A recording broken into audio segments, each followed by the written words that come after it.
Imaginez un instant un monde sans fleurs, sans fruits, sans même un café le matin.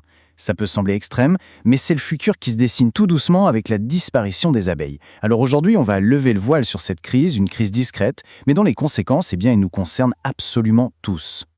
La question, elle est simple, mais la réponse, elle donne le vertige. Si ces petits insectes qu'on croise tous les jours venaient à disparaître pour de bon, quelles seraient les conséquences ? Je vous le dis tout de suite, c'est bien plus grave qu'une simple pénurie de miel. Ça pourrait carrément redessiner ce qu'on a dans nos assiettes. 75%. Voilà, ce chiffre, il faut bien le retenir. C'est la part de nos cultures alimentaires qui dépend, au moins en partie, du travail des pollinisateurs. Le café du matin, les pommes, les amandes, tout ça, mais vraiment tout ça, ça repose sur elles. Sans les abeilles, ce sont les 3/4 de la diversité de nos supermarchés qui pourraient tout simplement disparaître. C'est vrai que souvent, on pense aux abeilles et on pense au miel. Mais c'est une vision tellement réductrice. En réalité, leur rôle principal, leur véritable super-pouvoir, il est ailleurs. Et il est absolument fondamental pour la survie de nos écosystèmes. Vous savez, les scientifiques ont un terme pour ça, une espèce clé de voûte. C'est un peu comme dans un château de cartes. Vous retirez la mauvaise carte et tout s'écroule. Voilà le rôle de l'abeille. Elle est responsable de la reproduction de presque 80% des plantes à fleurs. Ce sont, en quelque sorte, les architectes invisibles de nos paysages. Mais alors, que se passe-t-il exactement ? Depuis les années 90, un mal étrange et vraiment dévastateur frappe les ruches. On appelle ça le syndrome d'effondrement des colonies. En gros, les abeilles disparaissent, parfois même sans laisser la moindre trace. Pour qu'on se rende bien compte, imaginez une ville qui perdrait 90% de ses habitants en une seule année. C'est exactement ce qui se passe dans certaines ruches. Ce qui était avant une perte normale, gérable, est devenu une véritable hécatombe. Alors, la question qu'on se pose tous, qui est le coupable ? Eh bien la réponse est compliquée. Il n'y a pas un seul assassin. C'est plutôt un cocktail mortel de 4 grands fléaux, un peu comme les cavaliers de l'Apocalypse qui attaquent les abeilles sur tous les fronts en même temps. Et c'est là que le piège se referme.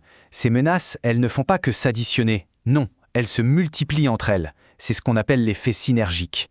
Par exemple, un pesticide à faible dose ne va pas forcément tuer une abeille, mais il va l'affaiblir et la rendre incapable de se défendre contre un parasite qui, en temps normal, n'aurait été qu'un petit rhume.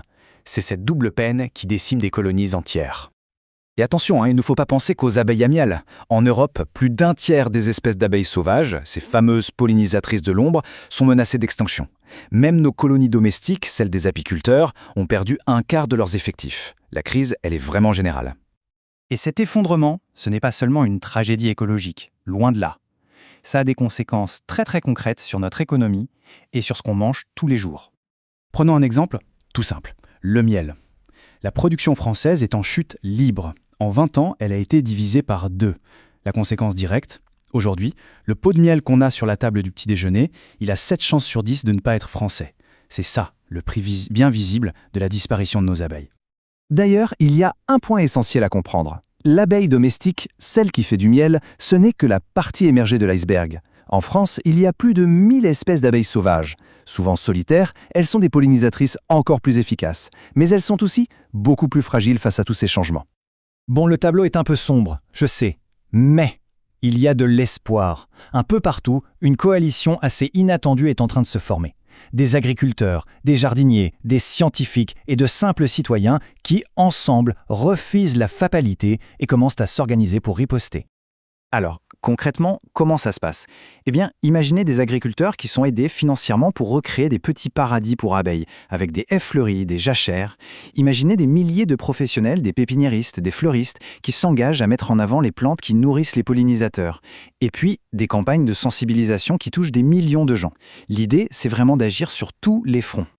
Et dans cette lutte, la bonne nouvelle, c'est que chacun a un rôle à jouer.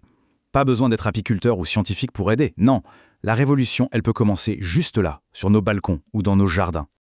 Chaque balcon, le moindre petit jardin, ça compte. Planter les bonnes fleurs, celles qui sont d'ici, bannir totalement les pesticides, laisser un petit coin un peu en friche pour les abeilles sauvages, ce sont des gestes simples mais terriblement efficaces. Et puis, bien sûr, soutenir une agriculture plus respectueuse du vivant, c'est aussi un acte super puissant.